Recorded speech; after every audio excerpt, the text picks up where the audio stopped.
Aí, com todos esses desmandos que a igreja estava fazendo, referendados pelo tomismo, houve a reforma. Martinho Lutero e João Calvino eram agostinianos. Eles queriam aquela primeira igreja, e não essa segunda igreja. A igreja católica ficou tomista. Até a Contra-Reforma manteve a igreja no tomismo.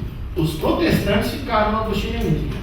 Só uma ordem religiosa católica voltou a ser agostiniana: os franciscanos. Geralmente o padre só é formado em teologia. Algumas ordens hoje têm até filosofia. Mas os franciscanos todos são formados em filosofia e teologia. Então eles têm algo diferente, padre e frei. E eles têm uma independência do Vaticano absurda, né? Porque São Francisco de Assis fez voto de pobreza.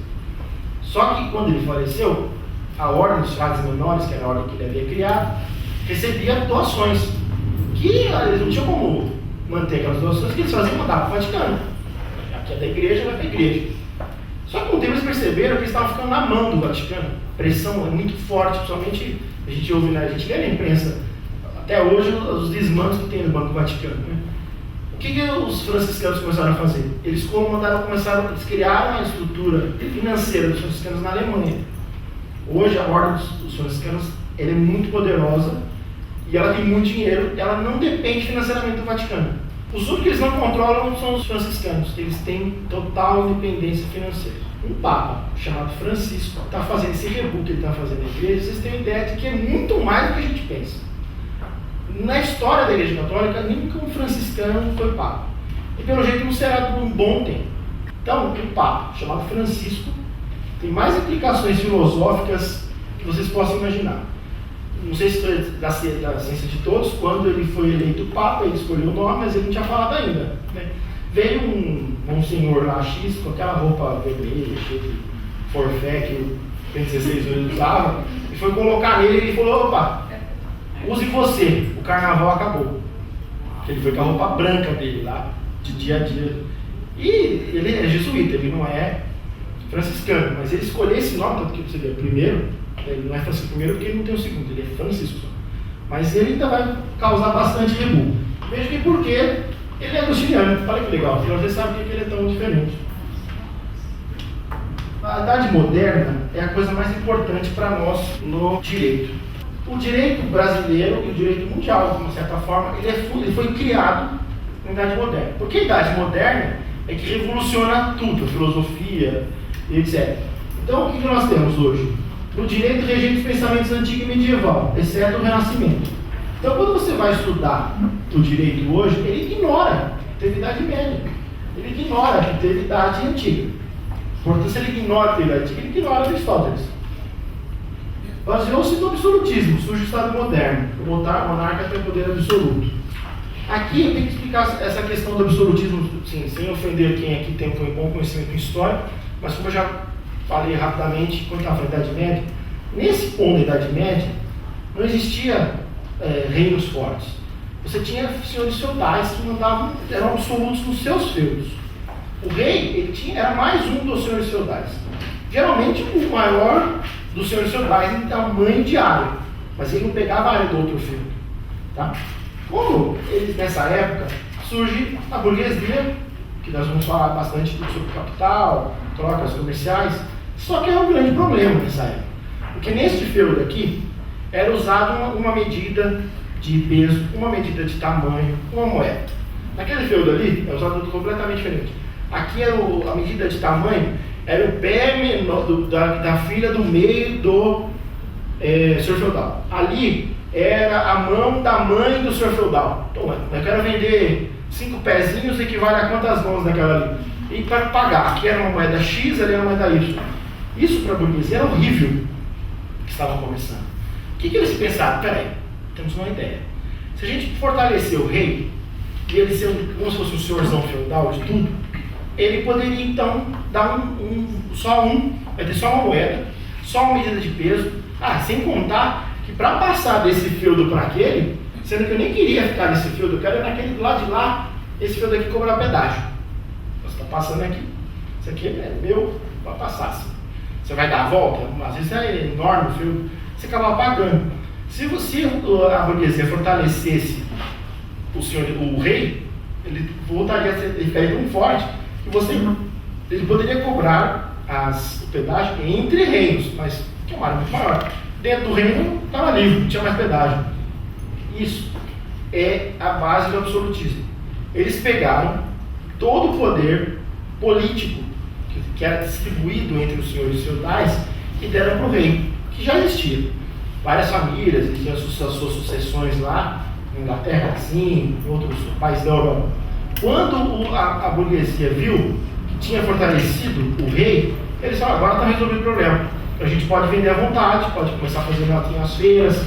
Na França são feiras maravilhosas já, principalmente de champanhe. Então, agora está tranquilo, vocês podem vir aqui comprar uma moeda só, um peso só, está tudo resolvido. Nessa época que sai, quem é rei porque Deus quis. Mais uma forma de fortalecer o poder do rei. E aí, surge o capitalismo. O que o capitalismo exige? Um Estado forte.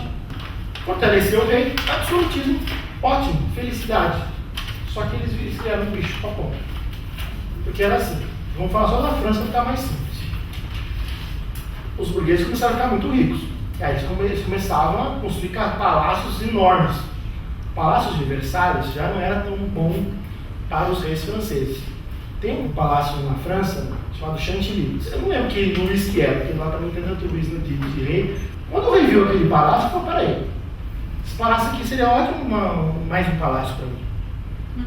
Prendam este cara, agora ele é um traidor, ele falou, é Deus falando. Esse palácio é meu. Rainha Vitória tinha uma frota grande de navios. Só que a marinha mercante inglesa era poderosíssima. A marinha mercante inglesa, na mão de burgueses, traziam especiarias da Índia, faziam todo o comércio da época. O que a rainha Vitória fez? Confiscou todos os navios dos burgueses. Falou, a partir de hoje os navios são da coroa, vocês podem continuar usando, só que vocês vão pagar para usar esses navios. Você adivinha como é que a burguesia ficou? Que maravilha. Eles criaram um monstro que estava acabando com eles. Porque eles não tinham mais controle. Porque o poder dele era tão absoluto que não tinha como eles se protegerem disso. Eles viram a besteira, eles colocaram o demônio lá e tiraram. A própria burguesia financia um negócio chamado iluminismo. Luzes da razão contra as trevas da fé. Então o absolutismo ajudou no começo do capitalismo, mas se tornou nocivo à burguesia. Formalmente pobre, sem privilégios. Os privilégios na época eram para a nobreza e para o clero. Você tinha lá os três grandes grupos da Idade Média, e começo da Moderna. Você tinha o clero, a nobreza e os burgueses. Porque os burgueses nada mais era que o povão. Só que era um povão que tinha dinheiro. Então eles queriam que fosse quatro, eles ser comparado com o povão. Só que eles não tinham os títulos dos nobres. Porque hoje que você comprava lá, na Inglaterra, eu sou rei da Inglaterra. Aí a minha filha que se engraça com um rapaz lá. Pô, o cara não é nobre. O que você faz? Eu concedo um título de barão, sei lá o que, pro pai do cara, ele também vira nobre, eu posso casar. Se não for nobre, eu não posso casar. O cara tem que abdicar lá da sua linha sucessória. Então você resolve assim, nessa época não. Só quem tinha sangue mesmo de lords, barões lá para trás, poderia continuar na nobreza. E eles tinham esse problema.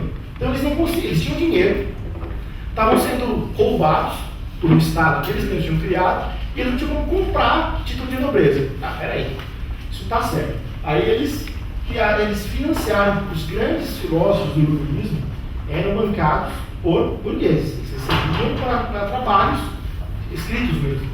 Então você tem aí, todo o poder nasce de Deus, é uma frase de São Paulo que utiliza na Idade Média. Os juristas criaram o regime do entendimento. Deus delegou o poder para os reis. Não é assim, deu todo ele, delegou uma parte. Se o rei está fazendo besteira, a gente pode tirar. E como você controla isso? Com as monarquias parlamentaristas que começaram a ser criadas, que eles chamavam naquela época de constitucionais. Se criavam constituições para dar limite no poder dos reis.